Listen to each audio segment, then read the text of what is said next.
Welcome to This Explainer. Today we're going to unpack a word that we all hear, read, and use literally almost every single day.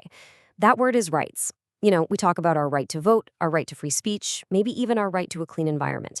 But while it's such a common everyday word, it actually carries some incredibly profound philosophical and civic weight. Have you ever stopped to wonder, what actually elevates a simple, everyday desire into a fundamental right? Well, let's dive into it.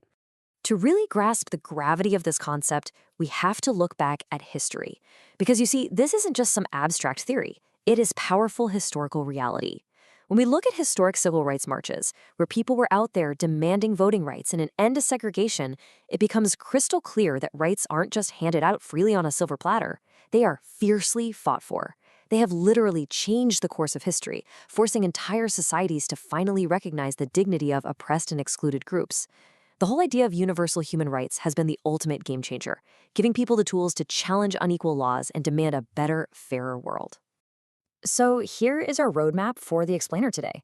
First, we'll ask, what are rights really? Second, we'll explore the origins of human rights. Third, we'll look at the state's role and limits. Fourth, expanding our democratic rights. And finally, how rights come with responsibilities. All right, kicking things off with Section 1. What are rights, really, separating wants from justified claims? To get to the bottom of this, we first have to separate our everyday desires from what society actually considers a true entitlement. There is a very, very clear line here. You might really want to wear whatever clothes you choose to school instead of a uniform, or you might want to stay out late with your friends. But let's be real, those are just wants. Now compare that to the freedom to express yourself creatively, or the right to a livelihood so you can actually be economically independent. Those belong in a completely different universe.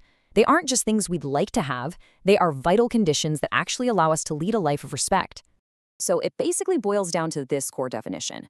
A right is an entitlement or a justified claim recognized by society as absolutely necessary for a life of respect, dignity, and well-being. Rights empower us to develop our talents and our capacity to think and reason. But here is the kicker. Notice what this definition leaves out. If an activity is actually harmful to our health or endangers other people, it simply cannot be claimed as a right. For example, medical research makes it undeniably clear that taking banned drugs destroys our health and alters behavior in incredibly dangerous ways. Because of that, you absolutely cannot claim you have a right to inhale or inject prohibited drugs.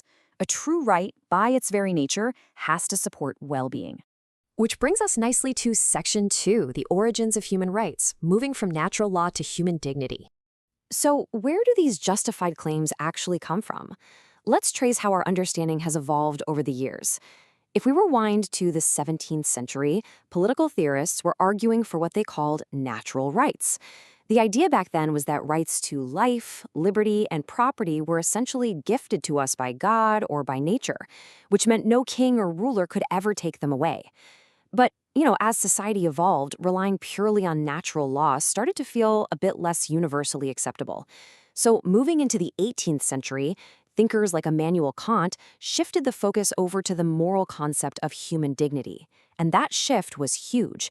It laid the groundwork for the modern era, culminating in 1948 with the UN Universal Declaration of Human Rights.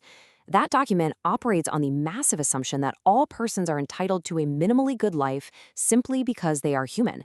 That whole shift in thinking is so brilliantly captured by Kant. He argued, and I quote, "Everything has either a price or a dignity. Human beings, unlike all other objects, possess dignity."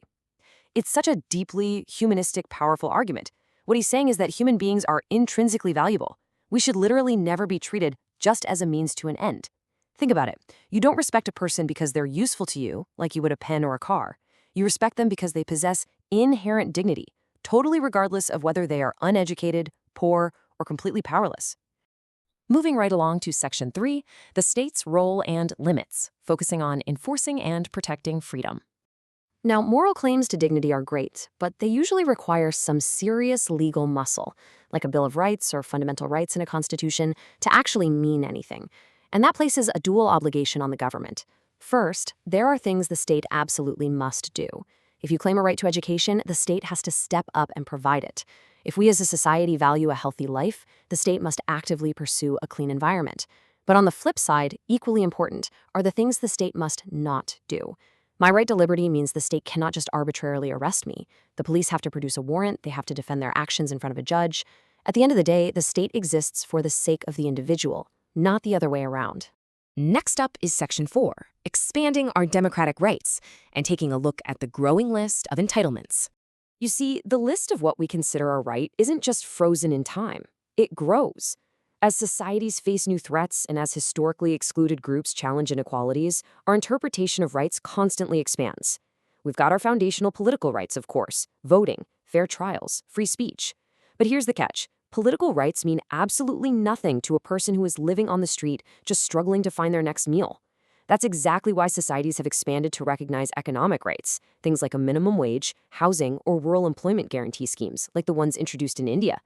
Then we have cultural rights, acknowledging that part of a good life includes receiving primary education in your own mother tongue.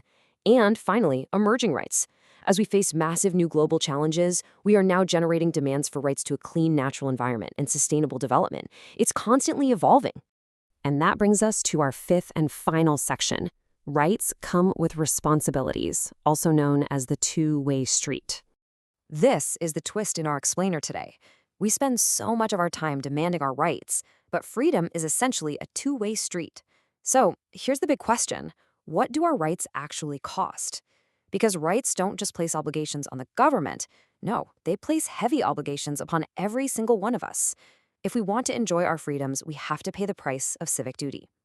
And those responsibilities basically fall into four main buckets. First off, we've got to protect the common good. That means defending things like the ozone layer and ecological balance for future generations. Second, we must respect the rights of others. I can't just use my right to free speech to incite a crowd to violence, right? And I have to let others choose their own music and clothes, even if I don't get it. Third, we have to balance conflicting rights. My freedom of expression might allow me to take photographs, but absolutely not to violate someone else's privacy. And fourth, we must remain vigilant.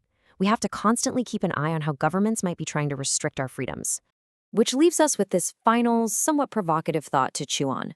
Governments will very often impose restrictions on civil liberties, usually citing national security. They'll argue that tapping phones, intercepting mail, or arresting people on mere suspicion is absolutely necessary to protect citizens from major threats like terrorism. But at what point do the restrictions imposed for our security themselves become a threat to the rights of the people? It's a crazy delicate balance. Giving governments too much power to curtail liberties can lead straight down the path to authoritarianism, totally undermining the very reason the state exists in the first place, the well-being of the individual.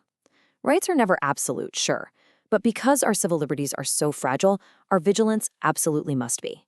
Thank you so much for joining me on this explainer, and I really hope this leaves you looking at your own rights and your responsibilities in a whole new light.